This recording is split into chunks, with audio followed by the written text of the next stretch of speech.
proklamasi. Kami, bangsa Indonesia, dengan ini menyatakan kemerdekaan Indonesia.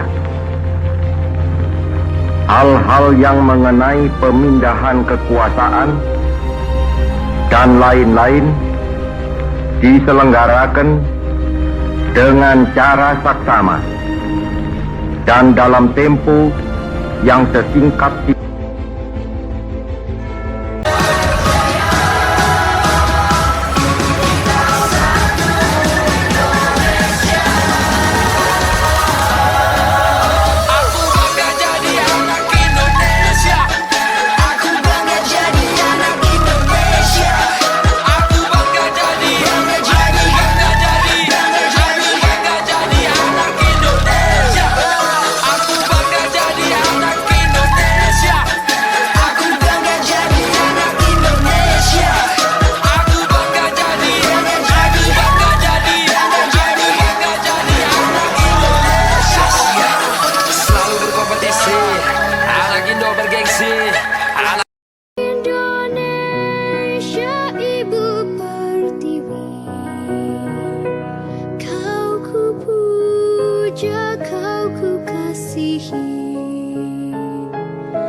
Bagaimana ya pendidikan di Indonesia saat ini? Dan sepintar apa sih kita di mata dunia? Berdasarkan program for International Student Assessment atau PISA, Indonesia masih tertinggal dibanding negara ASEAN lainnya dalam 10 tahun terakhir. Kira-kira apa penyebabnya ya? Ada beberapa faktor yang menyebabkan tertinggalnya Indonesia dalam bidang pendidikan. Pertama, sarana prasarana sekolah yang kurang memadai. Kedua, jauhnya lokasi sekolah sehingga para pelajar di daerah terpencil harus jalan kaki berkilo-kilo untuk sampai ke sekolah. Ketiga, kurangnya kualitas pengajar. Yang terakhir, siswa lebih mementingkan dapat nilai yang tinggi dibandingkan kualitas belajar. Tapi di luar tertinggalnya pendidikan di Indonesia, kita juga punya banyak prestasi formal maupun informal yang membanggakan di dunia internasional sob. Seperti Indonesia meraih 1 emas dan 5 perak dalam International Mathematics Olympics, menjadi juara dunia lomba lari 100 meter, juara dunia karate, dan masih banyak lagi tentunya.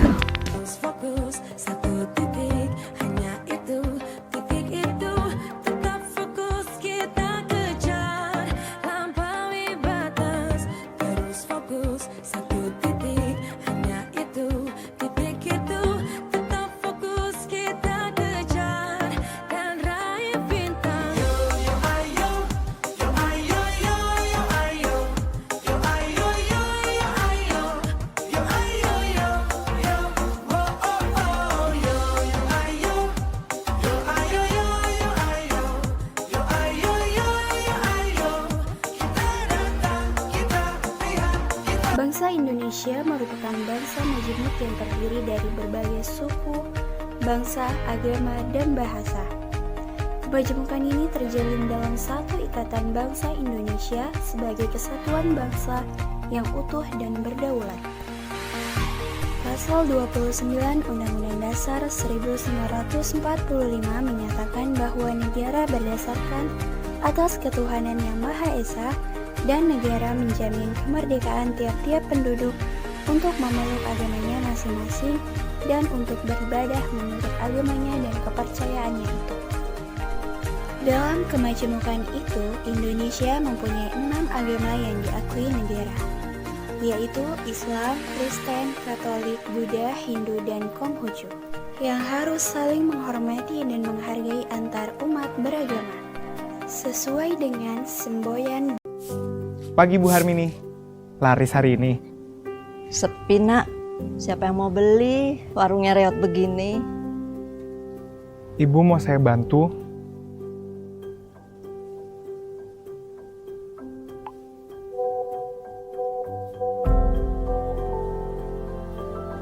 Boleh saya foto ibu? Karya indah Tuhan Maha Kuasa bagi bangsa yang memujanya. Indonesia Ibu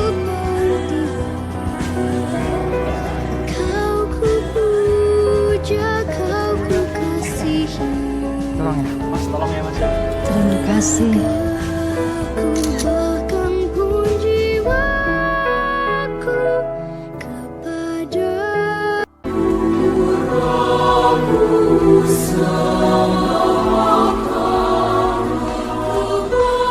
Jangan sampai terlambat, baik itu PKH, baik itu BLT Desa, baik itu bantuan sosial tunai BST, jangan ada yang terlambat. Dan yang paling penting lagi adalah bantuan beras, bantuan sembako.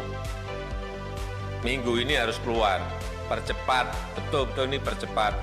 Indonesia merupakan paru-paru dunia dan merupakan salah satu dari 3 wilayah hutan yang mampu menjaga keseimbangan iklim global selain hutan Amazon di Amerika Latin dan Kongo di Afrika.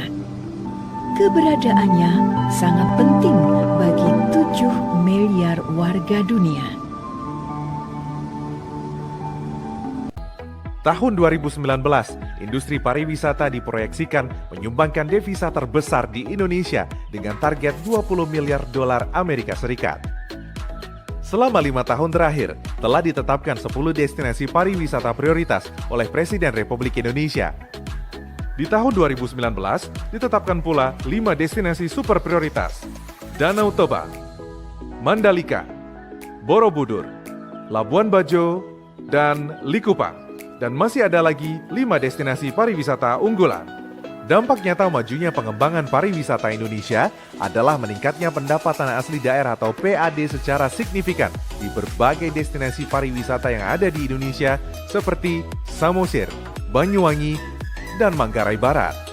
Seluruh pencapaian pariwisata ini merujuk pada Nawacita sebagai visi dan misi pemerintahan Presiden Jokowi dan Wakil Presiden Yusuf Kala. Saya Indonesia, bukan karena pilihanku, tapi itu takdirku. Saya Cina. Saya pribumi. Saya Muslim. Saya Nasrani. Saya punya agama. Saya Indonesia.